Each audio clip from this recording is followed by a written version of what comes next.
What's up mga pamangkin? Tito Shernan once again. Naku, alam kong na-miss nyo ako sa ganito. Napakatagal. Taon na yata ang inabot na hindi ako gumawa ng reaction video. Bakit? Kasi nung pandemic, wala naman tayo halos gagawin.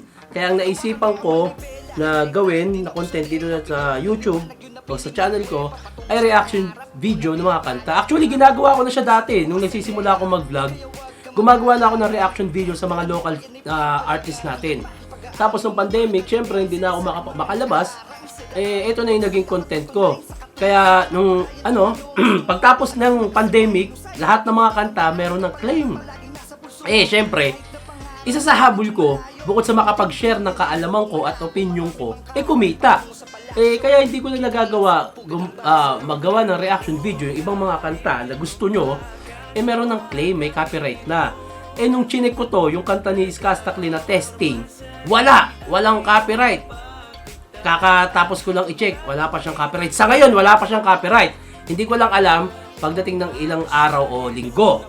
Yung kay Flo G, yung bagong kanta ni Flo G, hindi lang itong bagong kanta ni Flo G, pati yung iba, may mga copyright na. Gustuhin ko man, nagawa na reaction video, nakiklaim na. Kahit sa Facebook, nakiklaim. So, tayo, habang wala pang copyright tong kanta ni Skastakli na Testing, gagawa na natin siya mga pamangkin. Pero bago yan, magpapromote muna ako, syempre.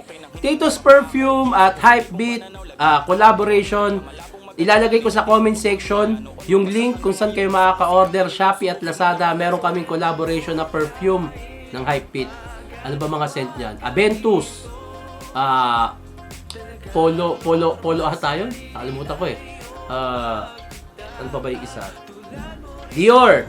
Yan, mga pang-international na amoy pero kayang-kaya nyo yung presyo. Kaya, ayun, check nyo lang sa comment section. Andun yung link. Umorder na kayo mga pamangkin. Para sa inyo yan. Oil-based yan.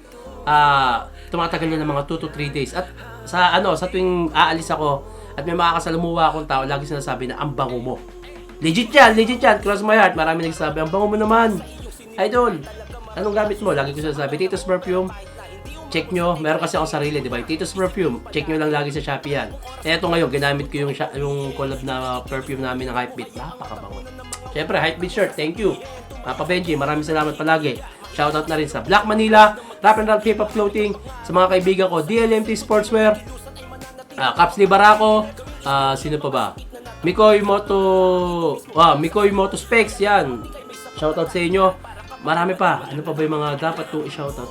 Real Jokes! Siyempre, shoutout. Maraming salamat. Flip Top. Siyempre, Pulo Rap Battle League, yung pinapaandar kong liga since 2013. Pulo Rap Battle League. Maraming salamat sa Flip Top. Kung walang Flip Top, walang pulo.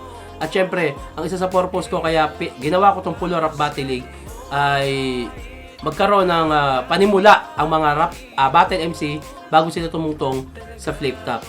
At the same time, ang tinuturo ko sa pulo ay hindi lang maging magaling na battle MC, kundi paano maging magaling na tao. Hindi man magaling, maging mabuting tao. Hindi lang basta hip-hop ang itinuturo ko sa mga MC ko, alam nila yan. Kaya ayun, kung gusto nyo sumalang sa Pulo Rap Battle League, check nyo lang Pulo Official sa channel, sa YouTube. Tapos mag-send lang kayo sa page kung gusto nyo makapasok sa Pulo. Mag-send kayo ng link ng battle nyo o kaya gumawa kayo ng 16 bars a cappella video na ini-spit yung verse nyo. So ayun, wag na natin patagalin to. Humaba yung intro ko, na-miss ko kayo sobra. Skastakli Testing official video produced by Flip D. Meron na siyang 962,398 at number 1 trending sa music. Simulan na natin to. Let's go.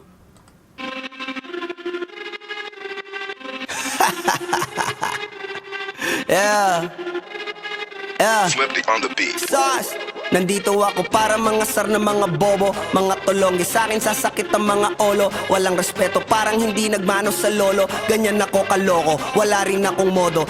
Teka, ulitin ko medyo may slight na awkward lang ako. Swifty on the beat. Sauce. Nandito ako para mangasar ng mga bobo, mga tulonggi sa akin sasakit ang mga olo. Yun, yung word niya na olo, mas maganda kung sinabi niya na lang na ulo. Hindi niya na inis lang ng olo. Mas maganda kung sasakit ang mga ulo.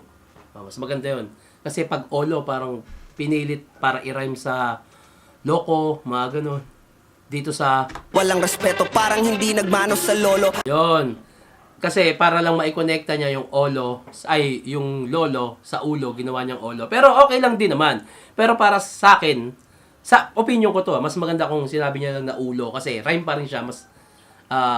para lang, alam mo naman, iskastakli, tol, maraming pupunan yan na may good at bad na opinion. Ako, sa pandinig ko, mas maganda kung ulo, hindi na olo. Pero, okay pa rin naman. Ganyan ako kaloko, wala rin akong modo. Alam nyo ng subok pero gusto pa rin matesting. Parang mga bata na gustong makipag-wrestling. Baby pa kayo, tulog muna yan ang besting. Spada ko katana, yung spada nyo pang fencing. Ano masakit? Huwag nyo nga akong tinatry. Ako yagi lang galit, kayo puro inakay. Yung mambadrip ng chapets, gagi dyan ako sanay. Kasi kahit sa inggit, kaya ko makapatay.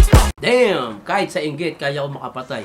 Si Skastakli kasi, napakadaming haters niyan sa totoo lang. Kasi, hitik na yan eh. Matatag na puno na namumunga na yan. Kaya, eto, lumabas nga yung kanta niyan, ang dami ko nakikita na parang mga sinasalo, natira daw sa kanila. Ang kagandahan na kay Skastakli, tol, huwag mo na talagang patulan. Kasi, syempre, alam naman natin yung purpose kung bakit ginagawa nila yun. At, alam na ni Skastakli yan. Sa nakikita ko sa kanya, sa tagal ng babas sa kanya, ng babash sa kanya at ang daming negative, hindi niya pinapatulan. Ang kagandahan dito, natututunan na ni Skastakli kung paano laruin yung media. Tingnan mo, kahit anong ipukol sa kanya, anong issue sa kanya, pinapainggan pa rin siya kasi in the end of the day, pagdating sa music, yung talent mo ang pakikinggan. Yung issue para lang sa mga chismosa yan. Sa mga chismoso at chismosa yan. Pero ayun, maganda yung pinupunto niya rito. Tuhod, dibdib, ulo, tama, nakangising, nakatitig, nalilisik, walang awa. Gusto mo kong pabagsakin, nananaginip ka pa yata. Tulog ka pa bata, wag kang lakas tama.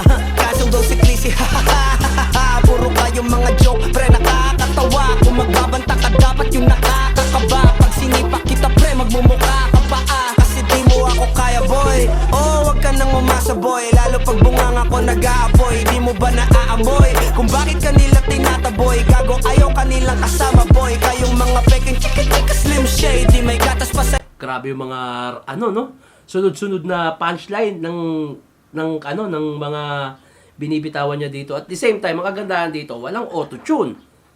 Normal voice.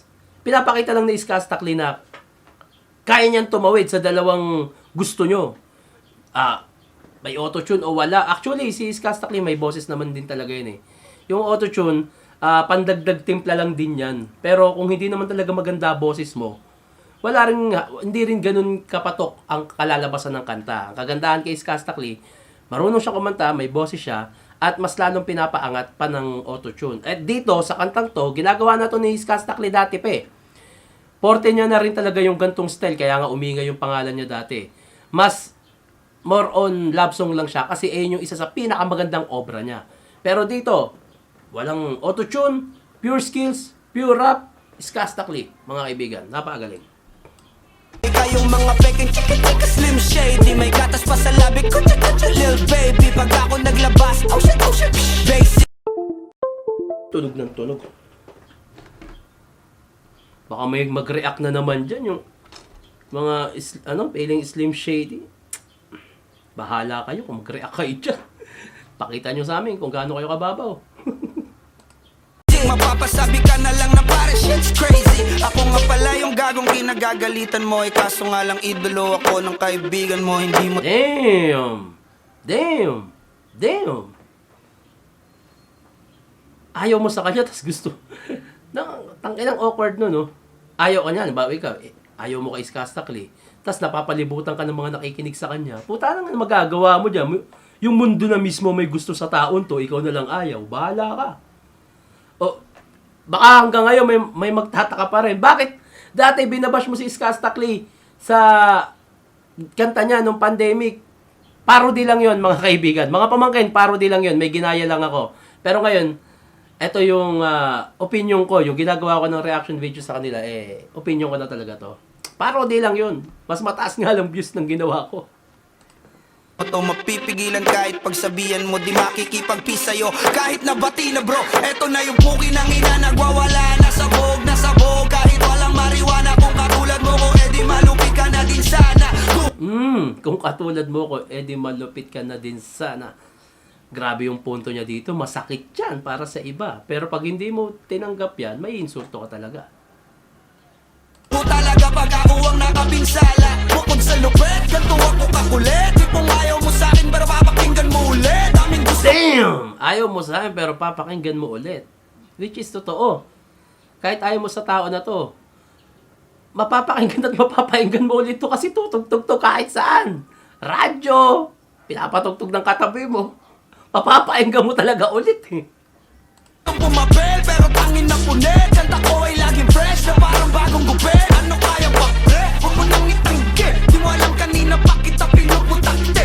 Grabe yung transition ng boses niya. Yung, kumbaga sa sayaw, eto na yung kumakaramping, yung bumabali na eh. Ang galing ni Skastakli dito, yung mula sa bagsakan, from that, pa-ending na, nag-transition ng ganun kagalit, na parang husky voice, at na susundutan niya ng fillers. Maganda. Na yan, pwe, para kang timang head. Para kang sedan na sinagasaan ng tangke. Parang tanga to kung ano-ano yung sinasabi. Yan mo na tol, siskasta kasi yan eh. Gagawin lahat para sa issue makasabit. Yung mga may galit, mga walang talent. Motherfucker! Buti na lang daw galit sa'yo. Parody lang yun. Putang ina, mga may galit, mga walang talent. Ang ina, dami na naman magre-react na ito. Pero, baka sabihin na naman ng iba na puro yabang at puro ganito yung kanta. Alam nyo, kay Kuya Andrew na nga nagsabi na ang hip-hop, ano pang gagawin natin dito? Ang hip-hop nga, yabangan, angasan. Ganito talaga maririnig nyo sa sa mga music pagdating sa mga underground shit. May makakarinig kayo ng ganito. Ang gawin nyo na lang, kaysa mainis kayo, gumawa na lang din kayo ng ganito kaganta.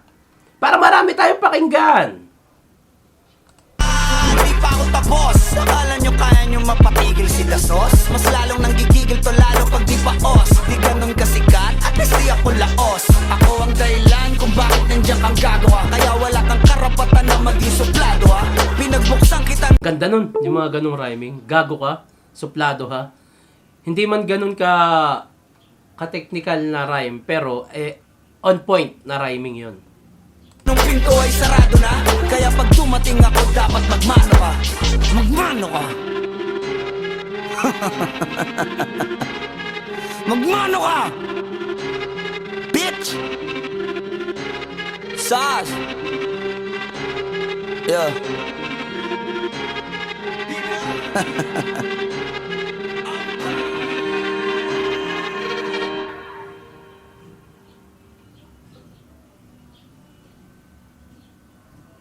Okay. Walang yaan.